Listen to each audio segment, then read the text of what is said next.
All right, so here you can see I've entered the trade. All right, there you see we return to the inversion fair value gap, so that could have been an entry right there. And now we just wait for the low-hanging fruit objective to be met.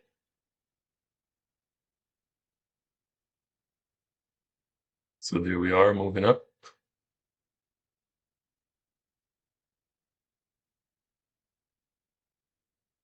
And this is where you're probably like, can you just trade to my objective already?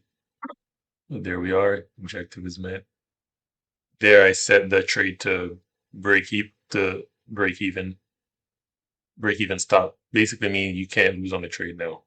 Okay. So now I'm going for the buy side liquidity, taking another partial along the way, and I'm gonna aim for the buy side liquidity.